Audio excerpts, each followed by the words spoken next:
सभी को मेरे तरफ से जय मसीह की। NHRC टीवी में आप सभी का स्वागत है। आज हम ये देख रहे हैं कि एक ऐसे समय है जहाँ पर ऑनलाइन के माध्यम से हम प्रभु के वचन का प्रचार करना, शिक्षा देना और शुभ संदेश को पहुँचाना एक बहुत ही मुख्य विषय हो चुका है।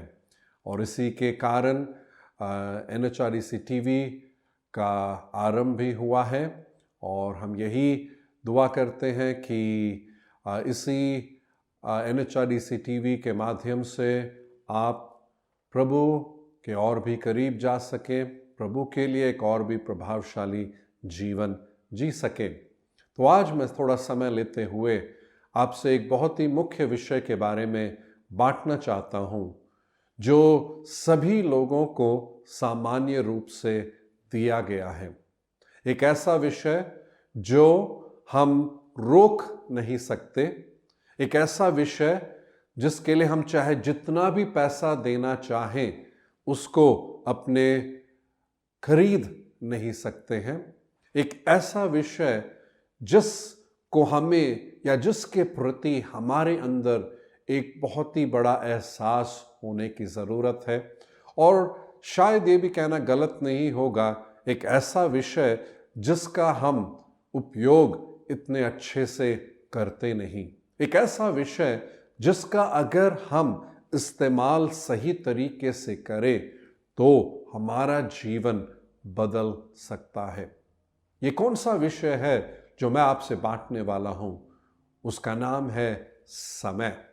बाइबल हमारे को इसके बारे में एक बहुत ही मुख्य बात कहती है, जो अगर बाइबल आपके पास है तो इफिसियों के पत्री उसके 5 अध्याय के 16वें आयत में इस प्रकार लिखा गया है, और अवसर को बहुमोल समझो क्योंकि दिन बुरे हैं।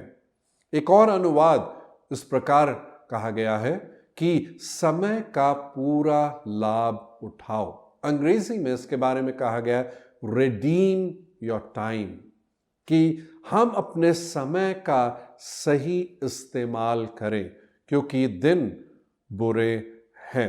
तो आज मैं थोड़ा सा समय लेते हुए इसके बारे में कुछ बातें बताना चाहता हूं।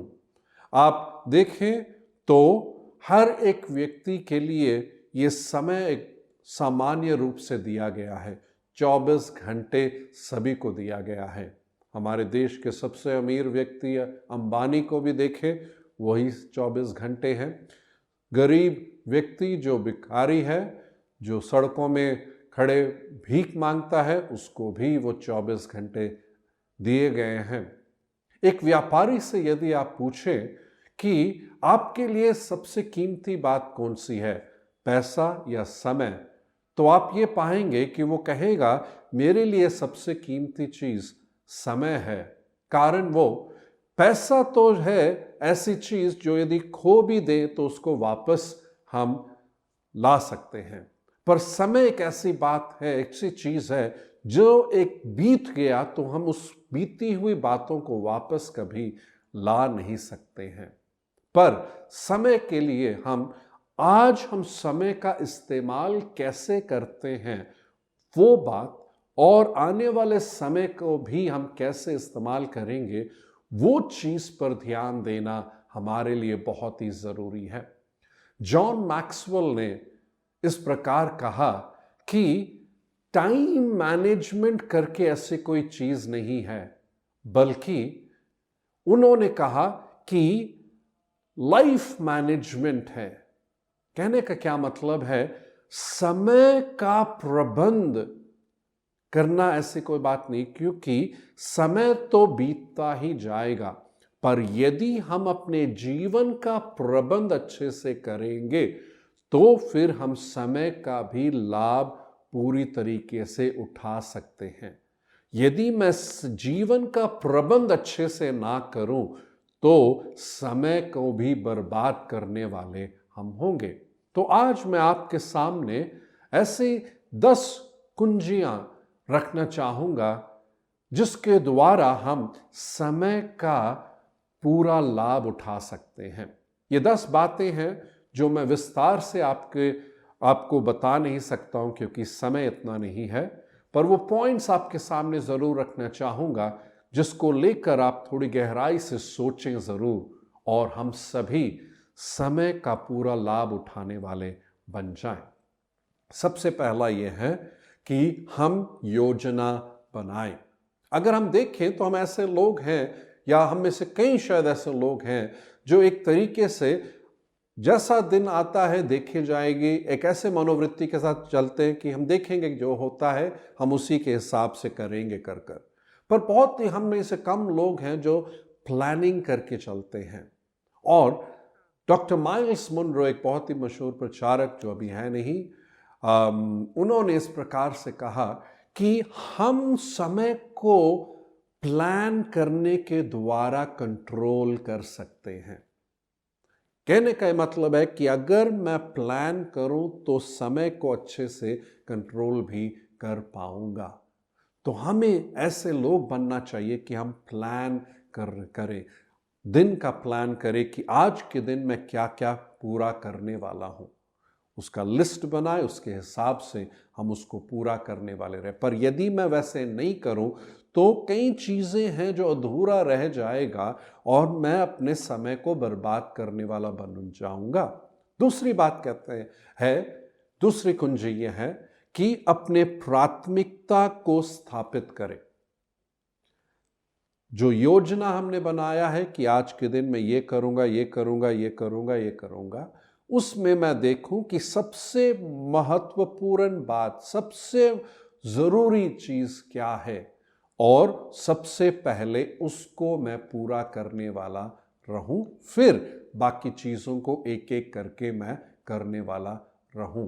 तो मैं फिर अपने पूरे काम को भी कर सकता हूं जो मैंने उस दिन के लिए प्लान किया है। तीसरी बात यह है कि अपने जुनून पर ध्यान देकर उसी को मैं पूरा करने वाला रहूं। हमारे अंदर कुछ चीजों के प्रति एक जुनून है कि ये मेरा जुनून है, मैं इसको पूरा करना चाहता हूं, इसको करने की योग्यता भी मेरे अंदर है और उस पर ही ध्यान दो। हमारे आसपास कई चीजें हैं जो हमारे ध्यान को भटका सकती है, तो मुझे फोकस्ड रहना है, उस पर केंद्रित रहकर, उस पर ध्यान देकर उसको ही पूरा करने वाला बनना चाहिए। चौथी बात है कि मैं अपनी योजनाओं को और अपने प्राथमिकता को सुरक्षित रखूं। कारण यह है कि कई ऐसी चीजें हैं, कई ऐसे मौके हैं जो हमारे योजना को और प्राथमिकता को पर हमला करेगी। तो हमें ध्यान रखना है कि मैं अपनी योजना को और प्राथमिकता को सुरक्षित रखकर, उस पर ध्यान देकर उसको मैं पूरा करने वाला बन जाऊं। तो बहुत जरूरी है मैं उस पर ध्यान दूं। पांचवी बात है कि मैं अपने मूल्य को पहचानूं। हम देखें तो हमारे जीवन में कुछ चीजों को बहुमूल्य समझते हैं, या मैं ये कहूं जिस बात को मैं बहुमूल्य समझता हूं मैं उसी बात को करने वाला भी रहूंगा। अगर मैं देखूं कुछ चीजों को यदि मैं बहुमूल्य ना समझूं तो मैं उसको पूरा करूंगा भी नहीं, चाहे वो महत्वपूर्ण भी हो। उदाहरण के लिए चलो एक सिंपल सी बात लें। अगर हम शायद प्रार्थना करते, प्रभु का वचन पढ़ते हैं, वो बहुत ज़रूरी है, तो अगर उसको बहुमूल्य समझता हूं तो मैं उस पर ज़रूर ध्यान दूंगा। पर यदि मैं उसको बहुमूल्य नहीं समझता हूं तो मैं फिर कभी कभी प्रार्थना करूंगा और कभी कभी बाइबल पढ़ूंगा। पर यदि मैं बहुमूल्य समझता हूं तो मैं उसके लिए समय ज़रूर दूंगा। वैसे ही हमारे बाकी सारे कामों से भी संबंधित है कि मैं पहचानूं किन बातों को बहुमूल्य समझता हूं। मैं अगर महत्वपूर्ण बातों को बहुमूल्य बना लूं अपने जीवन में तो मैं उसके लिए समय जरूर निकालूंगा। तो कौन कौन सी चीजें हैं जिसको मुझे बहुमूल्य समझना चाहिए, मूल्यवान है करके समझना चाहिए। मुझे अपने जीवन में उन सब चीजों को अपने जीवन में जोड़ने की जरूरत है। छठी बात है कि हम अपने मंजिल के मुताबिक फैसला लेने वाले रहें।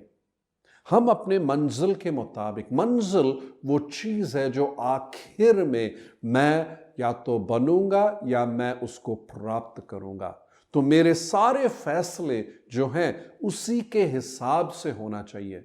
हम अपने जीवन में देखते, कभी कभी हम ऐसे फैसले लेते अभी के लिए। बाइबल में देखें तो दो बेटे एसाव और याकूब को देखते हैं।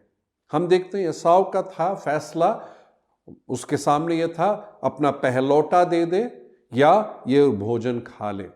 उसका ध्यान उस मंजिल पर नहीं था, पर अभी मेरे को ये रोटी चाहिए, अभी मैं इसको खा लूं और तृप्त हो जाऊं।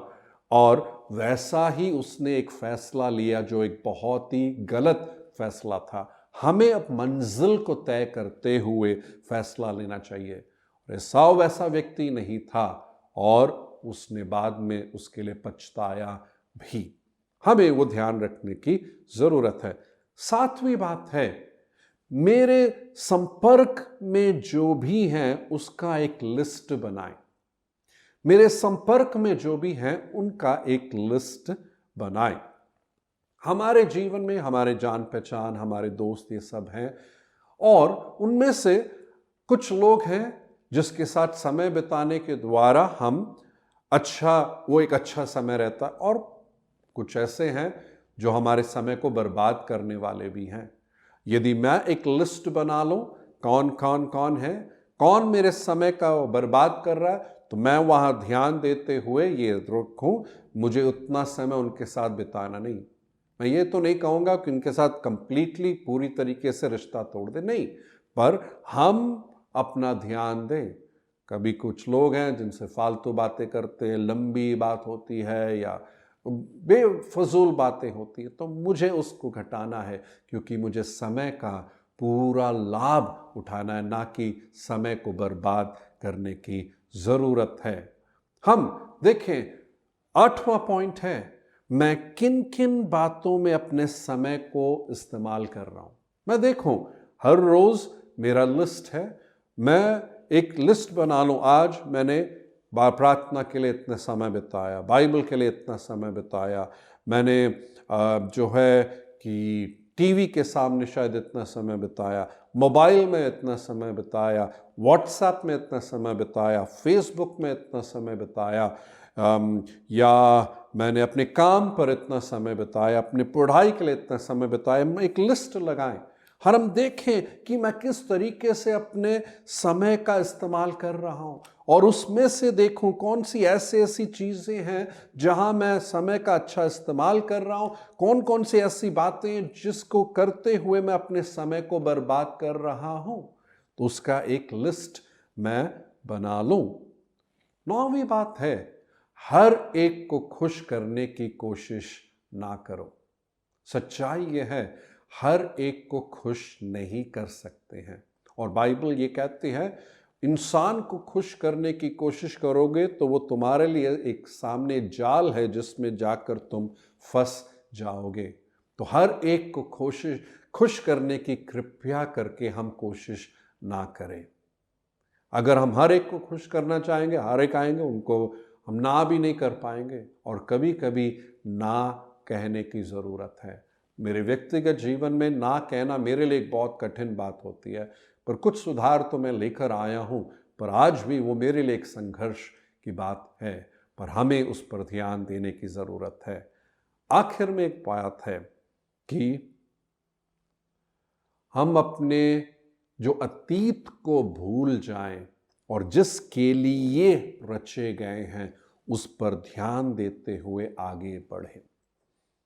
जो बातें बीत गई हैं उसको हम कभी भी दोबारा ला नहीं सकते। जो समय हमने बर्बाद किया है उसके बारे में सोचकर दुखी होने का कोई फायदा नहीं है। जो नुकसान हुआ है उसको लेकर रोने की कोई फायदा नहीं। किसी ने अंग्रेजी में कहा, no use crying over spilt milk. नीचे गिरे हुए दूध पर रोने का कोई फायदा नहीं। वैसे ही बीती हुई बातों को भूल जाएं और हम जिस मकसद के लिए रचे गए हैं उस पर ध्यान दें और उसको प्राप्त करने के लिए अपने आप को पूरी तरीके से समर्पित करें। प्रिय भाई और बहन, हम सबको 24 घंटे दिए गए हैं और हम किस तरीके से उसका इस्तेमाल करेंगे वो आपके और मेरे हाथों में है। हम किस तरीके से उसको इस्तेमाल करना चाहते हैं। जनवरी के इसी 19 तारीख में है, साल की शुरुआत ही हुई है। हमारे पास 11 महीने और 11 दिन हैं। ये 11 महीने और 11 दिन हम कैसे इस्तेमाल करेंगे, ये अगर हम अच्छे से इस्तेमाल करें तो मैं आपको कहना चाहूँगा कि हमारा जीवन और बेहतर होगा। हम कामयाबी के रास्ते में जाएंगे, सफलता के रास्ते में हम जाएंगे। और इसीलिए मैं आपसे प्रोत्साहित करना चाहता हूँ, इन 10 बातों पे हम ध्यान दें और उसी तरीके से हम समय का पूरा लाभ उठाएं, क्योंकि दिन बुरे हैं। प्रभु इस वचन के द्वारा आपको आशीष दें। हम अपनी आंखों को बंद करते हुए प्रार्थना करेंगे। प्यारे स्वर्गीय पिता, हर एक जो इसको सुन रहे हैं उनको और मैं अपने आप को भी आपके हाथों में सौंपता हूँ। यदि हम अपने जीवन को देखें तो ये कहना गलत नहीं होगा कि कहीं ना कहीं कई बार हमने समय का प्रभु इस्तेमाल ठीक से नहीं किया।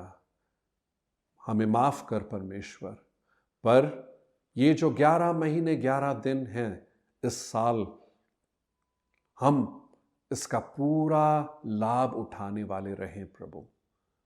हर एक जो विद्यार्थी भी पढ़ रहे हैं, हर एक जो काम भी कर रहे हैं, हर एक अपना बिजनेस भी कर रहे हैं प्रभु, हर एक जो प्रभु सेवा भी कर रहे हैं, हम सभी इस पर ध्यान दें परमेश्वर, और उसी तरीके से अपने जीवन में समय का पूरा लाभ उठाने वाले रहें। और प्रभु जिस मकसद के लिए आपने हमें रचा है, जो काम आप हमारे जीवन में और जीवन के द्वारा यहाँ पे करना चाहते हैं प्रभु, जो विरासत आप प्रभु हमारे जीवन के द्वारा छोड़ना चाहते हैं प्रभु, उसको पूरा ध्यान देते हुए उसी तरीके से प्रभु हम अपने जीवन को जी सके। प्रभु हम सबकी मदद कर प्रभु। हम आपसे हर रोज उस अनुग्रह को पाएं, हर रोज उस बुद्धि ज्ञान समझ को पाएं परमेश्वर, और वैसे ही जीवन जी सके। यीशु के नाम में मांगते हैं, आमेन आमेन। प्रभु आप सबको बहुत ही आशीष दे। मिलकर हम समय का पूरा लाभ उठाएं। जय मसीह की शालोम।